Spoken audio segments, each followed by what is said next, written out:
नमस्कार प्रिय विद्यार्थियों, वीके नॉलेज इलेक्ट्रिकल में आप सभी का स्वागत है। सीपीआरआई का टेक्नीशियन का एग्ज़ाम होना है आप सभी का 31 जुलाई 2023 को। कुछ इम्पोर्टेंट क्वेश्चन है जो एक सीपीआरआई एग्ज़ाम पैटर्न पर या उस लेवल के क्वेश्चन देने का प्रयास कर रहे हैं। साथ ही हम ये आभास करना चाह रहे हैं कि पेपर किस तरह का आ सकता है। इस वीडियो में जितने भी क्वेश्चन बताए जा रहे हैं सारे देखना। कंप्लीट देखने के बाद यदि आपको एक पेपर के रूप में ये देखने को मिलते तो आपका स्कोर क्या रहता है ये भी हमें कमेंट करके ज़रूर बताएं। और बता देता हूँ आपको, अब सिचुएशन ये है कि अगर कोई नया क्वेश्चन दिखे तो पैनिक करने की ज़रूरत नहीं है। ये मत सोचना कि ये क्वेश्चन मुझसे नहीं हुआ या ये मेरा टॉपिक कवर नहीं है। जितनी तैयारी है इसी तैयारी के साथ जाना है, पेपर बहुत अच्छा रहेगा। बस जो तैयारी है उसको यूटिलाइज करना है। जैसे हम ये बता रहे हैं आपको, मैं आपको क्वेश्चन देने का जो आंसर करने का तरीका है वो भी बताऊंगा कि जब क्वेश्चन सामने आए तो उसको हम कैसे अटेंड करेंगे। एक मोटिवेशन के साथ ये क्लास मैं आपको दे रहा हूँ। पसंद आ जाए तो लाइक कर देना और चैनल से पहली बार जुड़े हैं तो चैनल सब्सक्राइब ज़रूर कर लेना। डिस्क्रिप्शन में लिंक दिया हुआ है, हमारा एंड्रॉयड ऐप डाउनलोड करना। ऐप में सीपीआरआई की टेस्ट सीरीज़ आपके लिए एक तरह से फ्री ही प्रोवाइड करवा रखी है, यूँ समझ लो। केवल ट्रांजैक्शन चार्ज ले रहे हैं, मात्र 51 रुपये है। आइए शुरू करते हैं आज के प्रश्नों से। माय डियर स्टूडेंट, पहला सवाल आपके सामने ये रहा। कीजिए कोशिश, दीजिए अपने आंसर, देखते हैं कितने सही आपके आज रहेंगे। सवाल पहला बड़ा इंपॉर्टेंट है। इनमें से किस उपकरण का उपयोग इंसुलेशन का प्रतिरोध नापने के लिए किया जाता है? बहुत आसान क्वेश्चन है। आई होप कि बहुत सारे बच्चों का ये सवाल सही होगा। इंसुलेशन का प्रतिरोध नापने के लिए मेगर का इस्तेमाल करते हैं। अब इसी के साथ में कुछ चीज़ें और पढ़ लेते हैं। पायरोमीटर क्या काम आता है? तापमान नापने के काम आता है। लेकिन हमने तो ये पढ़ रखा है कि तापमान नापने के लिए तो थर्मामीटर काम में लेते हैं। बिल्कुल सही है, थर्मामीटर सामान्य तापमान नापने के लिए होता है, जबकि पायरोमीटर उच्च तापमान हाई टेम्परेचर मेजरमेंट के लिए इस्तेमाल किया जाता है। सीरीज टाइप का ओम मीटर है, हम इसका इस्तेमाल करते हैं मध्यम मान का प्रतिरोध नापने के लिए। जब हमें मेजरमेंट लेना हो तो हम इसका इस्तेमाल करते हैं। और हाइग्रोमीटर है, हाइड्रो नहीं है, ध्यान रखना। तो हाइग्रोमीटर जो होता है ये नमी या आर्द्रता मेजरमेंट के लिए इस्तेमाल किया जाता है। ठीक है, अच्छा क्वेश्चन है। इस तरह के क्वेश्चंस आएंगे। मेगर वाला क्वेश्चन आसान होता है हम सब के लिए, लेकिन क्वेश्चन का लेवल बड़ा इंपॉर्टेंट है, क्योंकि मेगर एक ऐसा इक्विपमेंट है जो नौकरी लगने के बाद आपको हर फील्ड में उसकी ज़रूरत पड़ेगी। आप किसी भी सेक्टर में जॉब लग जाना, मेगर का यूज करना आपको आना चाहिए। पूरी डिटेल से इसके बारे में क्लासेज हो चुकी है तो ज़्यादा ज़रूरत पड़ेगी नहीं। मूविंग कॉइल प्रकार का मीटर है, डीसी आपूर्ति देता है, इंसुलेशन का रेजिस्टेंस नापता है ना। अच्छा, इंसुलेशन रेजिस्टेंस और लंबाई में क्या संबंध है थोड़ा वो भी ध्यान रखना है ना। सामान्य प्रतिरोध लंबाई के समानुपाती है, इंसुलेशन प्रतिरोध लंबाई के व्युत्क्रमानुपाती है। साथ में कुछ क्वेश्चन बताऊंगा आपको जिनके ऑप्शन नहीं दूंगा, और आपको अगर आंसर आ रहे हैं तो कमेंट उनका ज़रूर करना ताकि पता लगे कि हमें कौन सी तैयारी है। तो इंसुलेशन प्रतिरोध और लंबाई में क्या संबंध है ये आंसर आप जरूर करेंगे। सवाल देखो अगला। बैटरी का सल्फेशन दोष क्या है? ठीक है, सल्फेशन दोष लेड एसिड बैटरी के बारे में पूछ रहे हैं। सामान्यतः लेड एसिड बैटरी में 4 तरह के फॉल्ट होते हैं। कौन कौन से? सल्फेशन, सेडिमेंटेशन, बकलिंग और कोरोजन। आ जाइए एक एक करके लेते हैं। देखो सबसे पहला क्वेश्चन का आंसर करने का तरीका भी बता रहा हूँ। भारी चार्ज और डिस्चार्ज, इंग्लिश में बोलते हैं हैवी चार्ज और डिस्चार्ज, यानी अधिक करंट के साथ चार्ज करना, अधिक करंट के साथ डिस्चार्ज करना, तो इसे कहा जाता है बकलिंग दोष। इससे क्या होता है? प्लेटें मुड़ जाती है और मुड़ने को इंग्लिश में बोलते हैं बक्कल होना, प्लेटें टेढ़ी मेढ़ी हो जाना। अपूर्ण चार्ज इसका है। सल्फेशन दोष होता है बैटरी को हम पूरी तरह से चार्ज करके नहीं छोड़ेंगे, आधी अधूरी चार्ज जब छोड़ देते हैं तो ये दोष पैदा होता है। तलछट में अशुद्धियाँ एकत्रित होती है, इसे दोष का नाम ही तलछट है हिंदी में, तो इंग्लिश में इसे सेडिमेंटेशन बोलते हैं। निम्न दर पर आवेशन, तो ये तो चार्जिंग की विधि है जो सल्फेशन दोष के निवारण का एक मेथड है, जो सल्फेशन दोष को समाप्त करने के लिए इस्तेमाल की जाती है। तो आप क्वेश्चन का आंसर ऐसे भी कर सकते थे कि ये तो बकलिंग है, ये तलछट यानी सेडिमेंटेशन दोष है, और ये सल्फेशन दोष को मुक्त करने से बैटरी को वापस एक्टिव करने के लिए ट्रिकल चार्जिंग नाम की एक विधि है, वो है। तो बचा क्या हमारे पास? बी ऑप्शन, अपूर्ण आवेश। बताइए सवाल समझ में आया क्या? क्लास पसंद आ जाए तो प्लीज़ लाइक ज़रूर कर देना। और रिकॉर्डेड क्यों दे रहा हूँ इसके पीछे भी कारण बता देता हूँ। हम चाहते तो लाइव भी कर सकते थे। बात ये है ना कि इसमें जितने क्वेश्चन देंगे वो क्वेश्चन लाइव में आधा टाइम आप एक्स्ट्रा कंज्यूम करवा देते हैं। यानी अभी मैं आपको 20 से 25 मिनट में जो कंटेंट देने वाला हूँ वो लाइव में हमारा कंटेंट 50 मिनट चल जाता है। और अब एग्ज़ाम नज़दीक है तो समय का बहुत सदुपयोग करना है, हमारे पास एक्स्ट्रा समय है ही नहीं, तो मैं आपका एक्स्ट्रा समय नहीं ले सकता, ध्यान रखना पड़ेगा आपका। सवाल देखो, डीसी शंट जनरेटर में निरंतर हानियाँ कौन सी है? निरंतर को इंग्लिश में कांस्टेंट बोलते हैं। कांस्टेंट लॉस के बारे में पूछ रहा है। देखो जनरेटर में वैसे 3 तरह की लॉसेज होती है, कॉपर लॉस, आयरन लॉस और मैकेनिकल लॉस। आयरन लॉस दोनों तरफ होती है, कॉपर लॉस 3 जगह होती है। कहाँ पर? आर्मेचर में, सीरीज फील्ड में, शंट फील्ड में। तो आर्मेचर और सीरीज फील्ड दोनों तो परिवर्तित है, जबकि शंट फील्ड जो होती है वो कांस्टेंट लॉस होता है। डी उत्तर करना है। स्ट्रे हानियों के साथ शंट फील्ड हानियाँ भी कांस्टेंट लॉस की श्रेणी में रखी जाएगी। स्ट्रे में अपना दोनों आ जाएंगे, ये यांत्रिक और लोह हानियाँ जो है ना, इन दोनों को मिलाने से जो हानियाँ बनती है उसे स्ट्रे हानि कहा गया है। पहले ऑप्शन में देखो स्ट्रे और वायु दे दिया, तो विंडेज, वायु को इंग्लिश में विंडेज लॉस बोलते हैं। विंडेज लॉस तो स्ट्रे में ऑलरेडी जुड़ चुका है, 2 बार क्यों जोड़ेंगे? स्ट्रे लॉस में मैकेनिकल लॉस ऑलरेडी जुड़ चुका है, क्योंकि मैकेनिकल के 2 भाग होते हैं, विंडेज लॉस और फ्रिक्शन, घर्षण और वायु हानियाँ, वो भी स्ट्रे में आ चुकी है। यांत्रिक और लोह है, ये स्ट्रे हुई। यहाँ पर सी ऑप्शन में यदि प्लस में शंट फील्ड और लिख देता तो वो उत्तर भी आप कर सकते थे। उम्मीद करता हूँ सवाल बड़ा समझ में आ रहा होगा। अभी आपको डी उत्तर करना है। स्ट्रे और शंट फील्ड हानियाँ जो होती है वो कांस्टेंट लॉस में चलती है, ठीक है। और अगर किसी को लगे कि स्लो चल रहा है तो आप स्पीड डबल कर लो, आपके पास ऑप्शन है। रिकॉर्डेड में ये भी फ़ायदा होता है, मैं बता रहा हूँ ना, कई सारे बेनिफिट है, कोई एक्स्ट्रा कमेंट नहीं है, कोई एक्स्ट्रा बात नहीं करनी, और आपको जो चाहिए वो कर सकते हो। सवाल देखो, किसी भी लैंप में से 10 एम्पियर की धारा 7 मिनट तक प्रवाहित होती है, उसमें से प्रवाहित होने वाली विद्युत की मात्रा कितनी है? गुरुजी सवाल समझ में नहीं आया, क्या पूछ रहे हैं? क्वांटिटी ऑफ इलेक्ट्रिसिटी को हम चार्ज बोलते हैं, ये ध्यान रखना। विद्युत की मात्रा को साधारण भाषा में या शुद्ध हिंदी में आवेश कहा जाता है। और सुनो दूसरा तरीका, यदि समझ में ना भी आया कि क्या पूछ रहा है तो जो आंसर दिया होता है उसकी इकाई देखा करो। गुरुजी इकाई दी है आपको कूलाम में, और कूलाम किसकी इकाई है? आवेश की, यानी चार्ज की। बताओ सवाल समझ में आया क्या? बिल्कुल समझ में आ गया। क्या ज्ञात करना है? क्यू ज्ञात करना है। क्या फॉर्मूला होता है इसके लिए? क्यू बराबर IT होता है। धारा का मान 10 एम्पियर दिया हुआ है, समय 7 मिनट दिया है, लेकिन आपको ध्यान रखना है इस कैलकुलेटिव फॉर्मूले में आप जो मान रखते हैं वो हमेशा कौन सा होना चाहिए? समय आपका सेकंड में, तो मिनट को सेकंड में मल्टीप्लाई कन्वर्ट करने के लिए 60 से मल्टीप्लाई और कर दो, गुना भाग करेंगे तो आपका आंसर आएगा 4200 कूलाम। बताइए सवाल समझ में आया क्या? इम्पोर्टेंट क्वेश्चन है, आसान क्वेश्चन है, लेकिन बहुत इंपॉर्टेंट क्वेश्चन है। इस तरह के क्वेश्चंस पेपरों में आ चुके हैं, फिर आएंगे। आसान आपको लग रहे हैं क्योंकि आपकी तैयारी बहुत अच्छी है, ठीक है ना। चलिए अगले सवाल की तरफ बढ़ते हैं। इनमें से किस में गतिशील EMF प्रेरित होता है? फैराडे के नियमानुसार, विद्युत चुंबकीय प्रेरण नियमानुसार 2 तरह के विद्युत भाग बल होते हैं, एक को बोलते हैं डायनेमिक, एक को बोलते हैं स्टैटिक, यानी स्थिर स्थैतिक EMF और गतिज EMF। किस में होता है याद होगा जी? इंडक्शन मोटर और ट्रांसफॉर्मर में जो होता है उसे तो बोलते हैं स्टैटिक इंड्यूस EMF, और DC और AC जनरेटरों में जो होता है उसे बोलते हैं डायनेमिक, यानी गतिज प्रेरित EMF। यहाँ पर सवाल पूछ रहा है गतिज EMF का, तो DC जनरेटर AC जनरेटर दोनों आएंगे, यानी C उत्तर होगा 3 व 4। सबसे ज़्यादा बच्चे कंफ्यूज होंगे 1, 3, 4 करने वाले में। कैसे गुरुजी? क्योंकि उनको मोटर भी घूमती हुई प्रतीत हो रही है, तो वो सोचते हैं कि यहाँ भी तो गति के कारण काम हो रहा होगा। नहीं, यहाँ पहले म्यूचुअली पावर ट्रांसफ़र होती है स्टेटर से रोटर में, और उसके बाद रोटर घूमना शुरू करता है। रोटर के घूमने के कारण पावर ट्रांसफ़र नहीं हुई, पावर ट्रांसफ़र होने के कारण रोटर घूम रहा है, ठीक है। चलिए इसी क्वेश्चन की लैंग्वेज अगर बदल देते और गतिज की जगह अगर स्टैटिक पूछ लिया जाता ना, देन आपका भी उत्तर भी सही हो सकता था, ठीक है। अगर स्टैटिक का पूछ लेते तो मोटर और ट्रांसफार्मर होता।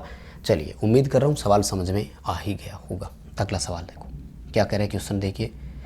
गुरुजी सवाल पूछ रहा है कि प्रतिरोधी भार के साथ, चलो प्रतिरोधी भार ना समझे तो मैं आपको बता देता हूँ, इसके 2 ऑप्शन होते हैं। जीरो लीडिंग या जीरो लैगिंग पावर फैक्टर भी ऑप्शन दे सकता है वो, ठीक है। जीरो लीडिंग और जीरो लैगिंग पावर फैक्टर का भी अगर ऑप्शन दे तब भी काम चलेगा, कोई दिक्कत नहीं है। और प्रतिरोधी भार दे तब भी पढ़ना है, ठीक है। चलिए कोई बात नहीं, पहला सवाल सिंपल सा ये सुन लो, मैं 4 तरीके होते हैं, चारों ही बता देता हूँ। इस क्वेश्चन को हम प्रतिरोधी भार की तरह ही लेते हैं, यानी इकाई पावर फैक्टर का लेते हैं, ठीक है। यानी टोटल क्वेश्चन 4 बनते हैं, मेरा सवाल कहने का मतलब ये था। मैं चारों दोबारा बताता हूँ, एक एक करके सुनना। एक अल्टरनेटर में मुख्य फ्लक्स की जो नेचर होती है वो 3 तरह की होती है, डीसी जनरेटर में 2 ही तरीके की थी। अल्टरनेटर में वो भार के पावर फैक्टर पर निर्भर करती है। कैसी कैसी होती है गुरुजी, सुनना। समरूप जो है ना, ये तो तब होती है जब कार्य नहीं कर रहा हो, जब वर्किंग कंडीशन में नहीं होना, तब फ्लक्स इसका समरूप होता है, चाहे इसका हो चाहे डीसी जनरेटरों का हो। कुछ विरूपित होता है, विरूपित को इंग्लिश में डिस्टोर्शन बोलते हैं या शुद्ध हिंदी में विकृत बोलते हैं। ये होता है इकाई पावर फैक्टर पर, तो आपको बी उत्तर करना है। प्रतिरोधी भार के साथ यानी इकाई पावर फैक्टर के साथ कुछ विरूपित होता है। लेकिन अगर जीरो लैगिंग पावर फैक्टर दे दे या सीधा लैगिंग दे दे तो विचुंबकित करना है। अचुंबकित भी इसी का होगा, खैर अचुंबकित और विचुंबकित एक ही है। तीसरा है जीरो लीडिंग दे दे आपको, तब क्या करना है, तो जीरो लीडिंग में आपको करना है चुंबकन या इंग्लिश में बोलेंगे मैग्नेटाइजेशन। तो 3 तरह की होती है। अभी आपका यहाँ भी उत्तर सही होना चाहिए था कि प्रतिरोधी भार के साथ यानी इकाई पावर फैक्टर के साथ एक अल्टरनेटर की मुख्य फ्लक्स जो होता है वो कुछ विरूपित हो जाता है, यानी ऐसे वो एन से एस की ओर जाना चाहिए था, लेकिन वो हल्का सा ऊपर से होते हुए जाएगा, जिसको हम बोलते हैं एम एन जी यानी बिगड़ गई हो। सवाल समझ में आ रहा होगा जी। अगला सवाल देखो, इनमें से कौन सा मनोवैज्ञानिक खतरा नहीं है। मनोवैज्ञानिक को इंग्लिश में बोलते हैं साइकोलॉजिकल। साइकोलॉजिकल का मतलब होता है मानसिक। मनोवैज्ञानिक को मानसिक भी बोल सकते हो। मानसिक क्या होता है, हिंसक प्रवृत्ति, डिसोबे करना, एल्कोहलिक, धूम्रपान, ये सब उसी में आएंगे। वाइब्रेशन नहीं आएगा गुरुजी। वाइब्रेशन किस प्रकार का है गुरुजी, ये आपका फिजिकल खतरा है, भौतिक हजर्ड है। भौतिक खतरा है, फिजिकल हजर्ड बोलते हैं इसको। आक्रामक व्यवहार, हिंसक प्रवृत्ति बोल सकते हो, धूम्रपान, एल्कोहल, ड्रिंकिंग वगैरह। ड्रिंक करके ड्यूटी जा रहे हो, राजस्थान में अगर लाइनमैन की बात करें तो वो ड्रिंक करके जाएगा तो क्या होगा, अब आप समझ लो, खतरा है कि नहीं है। ए उत्तर कर देना, कंपन। ये मानसिक खतरा नहीं है। ये किस प्रकार का खतरा है, ये भौतिक खतरा है, ठीक है। अच्छे क्वेश्चन है, पीपीई किट वाला दोबारा पढ़ लेना थोड़ा सा, ठीक है। अच्छा क्वेश्चन है, लेटेस्ट जो डाला है ना वो वाला, और करवा चुका हूँ एक एक, लेटेस्ट सारे करवाए हुए हैं। पीपी 1 2 3 4 5 कौन सा किसके लिए होता है। अगला सवाल, 250 वोल्ट आपूर्ति से जुड़ा एक लैंप 0.4 एम्पीयर धारा ग्रहण करता है। लैंप का प्रकाश 800 ल्यूमन है, तो बताइए इसकी दक्षता कितनी है। माय डियर, लैंप की एफिशिएंसी ज्ञात करने के लिए फॉर्मूला होता है आउटपुट में ल्यूमन और इनपुट में वाट, क्योंकि ल्यूमन प्रति वाट ऑप्शन में दिया हुआ है। बड़ा सिंपल अगर हम समझे तो 800 ल्यूमन तो हमें दिया हुआ है, लेकिन वाट नहीं दिया, और वाट को हम जानते हैं कि वो V/I होता है। V/I दोनों दे रखे हैं तो कर देंगे, कोई दिक्कत नहीं है। 250 वोल्ट सप्लाई, 0.4 एम्पीयर का करंट कैलकुलेशन करके मिलान करना। आई थिंक आंसर आ रहा है 8 ल्यूमन प्रति वाट। कितना आ रहा है, 8 ल्यूमन प्रति वाट, यही आएगा, ठीक है। बहुत शानदार क्वेश्चन है। इस तरह के क्वेश्चन कई जगह आ चुके हैं और पूरी संभावना है आपके भी आ सकता है। चलिए अगला सवाल, इनमें से कौन सा कैपेसिटर परिवर्तित मान का है, वेरिएबल कौन सा है। देखो अभ्रक, सेरामिक और पेपर, ये तीनों कांस्टेंट यानी स्थिर यानी फिक्स मान के कैपेसिटर है, जबकि वायु कैपेसिटर जो है वो परिवर्तित मान का कैपेसिटर है। बताइए सवाल समझ में आ रहा है क्या, शायद किसी को कोई समस्या नहीं होगी। चलिए सिंपल सवाल, सबसे सिंपल सवाल है ना। ब्राइटनेस का लग रहा है कि ऐसे ही है, नहीं ठीक ठाक है, समझ में आ रहा है। देखो पीले बैकग्राउंड के साथ काले चिन्ह से किस प्रकार के सुरक्षा संकेत होते हैं। सूचनात्मक कैसे होते हैं, वर्गाकार आकृति होती है, और हरे या सफ़ेद के होते हैं। निषेधात्मक, वृत्ताकार आकृति, लाल। अनिवार्य आपके आएंगे वृत्ताकार आकृति और नीला बैकग्राउंड सफ़ेद रंग से बने हुए होंगे, और ये आएंगे आपके चेतावनी यानी वार्निंग साइन, ठीक है। इस तरह से होगा, और पीला बैकग्राउंड होगा और ऊपर ऐसे जैसे कोई मोड़ आ रही है तो उसका सिंबल बना हुआ होगा, ठीक है। तो इसका तो बहुत ही इंपॉर्टेंट है ही। अगला सवाल, NFPA चार्ट के अनुसार आग के खतरे को किस रंग से दिखाया गया है। NFPA चार्ट किसी को नहीं पता तो एक बार अच्छे से पढ़ लेना। ये एक एसोसिएशन है जो बनाई गई है। पूरा नाम होता है नेशनल फायर प्रोटेक्शन एसोसिएशन। इसके जो चार्ट की आकृति होती है वो हीरे के आकार की होती है। इसमें 4 तरह के खतरों को दिखाया गया है, जहाँ आग के खतरे को लाल रंग से दिखाया गया है, रेड कलर से दिखाया गया है। बाकी नीला, पीला, सफ़ेद ये 3 और है, इनको भी पढ़ लेना। चार्ट की PDF में डाल चुका हूँ, शायद आपके पास होगी, सबके पास। नोट्स भी अच्छे से बनवा दिए थे, कवर कर लेना, ठीक है। चलिए अगला सवाल। स्टेप अप ट्रांसफार्मर में प्राइमरी वाइंडिंग का वोल्ट प्रति टर्न अगर सेकेंडरी के वोल्ट प्रति टर्न से मिलान किया जाए तो क्या होगा। देखो, ट्रांसफार्मर स्टेप अप हो या स्टेप डाउन हो, वोल्ट प्रति टर्न प्राइमरी और सेकेंडरी का हमेशा समान रहता है, इसमें कोई फ़र्क नहीं पड़ता। 4-5 पैरामीटर सेम होते हैं, मैं आपको लिखवा दूं। इसे हम टेक्निकल भाषा में बोलते हैं MMF, मैग्नेटोमोटिव फोर्स, जो कि एम्पियर टर्न में होता है, प्राइमरी और सेकेंडरी का समान होता है। वोल्ट एम्पियर, जिसे हम VA रेटिंग भी बोलते हैं, प्राइमरी और सेकेंडरी का समान होता है। टर्न प्रति वोल्ट और वोल्ट प्रति टर्न, ये 4 आंकड़े ऐसे हैं जो प्राइमरी और सेकेंडरी के हमेशा समान होते हैं। ट्रांसफार्मर चाहे स्टेप अप हो या स्टेप डाउन हो, इसका चाहे तो स्क्रीनशॉट आप ले सकते हो, ले लो, कोई दिक्कत नहीं है, ठीक है। तो इसमें क्या उत्तर करोगे, C ऑप्शन आएगा, K समान होता है, ठीक है। अच्छा, इसमें न्यूमेरिकल आ सकता है, वो प्राइमरी का वोल्ट प्रति टर्न देकर सेकेंडरी का कुछ मान दे देगा और आपसे पूछेगा कि उसके टर्न बताओ कितने, तो वो वैल्यू सेम रहेगी दोनों के लिए, निकाल देना। न्यूमेरिकल बनेगा इसमें से एक पक्का जी। DC परिपथों का पावर फैक्टर कैसा होता है, शक्ति घटक कैसा होता है। अब 2 ऑप्शन दिए इसने, कौन कौन से गुरुजी। एक तो दिया है सदैव इकाई होता है, एक दिया है कि कभी कभी इकाई होता है। उम्मीद करता हूँ कि आप समझ रहे होंगे। DC परिपथों का पावर फैक्टर की अगर बात करें तो वो सदैव इकाई होता है, ऑलवेज यूनिटी होता है। लेकिन DC में 3 चीज़ें फिक्स है, तो क्यों ना हम तीनों चीज़ें याद रखें। पावर फैक्टर इकाई, फ्रीक्वेंसी 0 और टाइम अनंत। ये 3 चीज़ें पढ़ लो, बहुत काम आएगी पेपर में, ठीक है। क्वेश्चन सरल सा ही है, लेकिन है तो इम्पोर्टेंट ना, आता भी। पिछली बार इन्होंने पावर फैक्टर के बहुत सवाल पूछे थे। देखो अगला क्वेश्चन, इनमें से कौन सा DC मोटर का प्रत्यक्ष परीक्षण है। प्रत्यक्ष को इंग्लिश में डायरेक्ट बोलते हैं। डायरेक्ट टेस्ट का मतलब होता है हूबहू सारी चीज़ें हमें वो रिजल्ट के तौर पर देते। तो ब्रेक टेस्ट इसका आएगा। देखो, स्विनबर्न तो वैसे ही नो लोड पर किया जाने वाला टेस्ट है, इसीलिए कहते हैं कि स्विनबर्न टेस्ट एकमात्र ऐसा टेस्ट है, दक्षता ज्ञात करने की विधियाँ हैं ये, जिसमें सीरीज मोटर पर उसको कभी अप्लाई नहीं कर सकते, क्योंकि ये नो लोड टेस्ट है।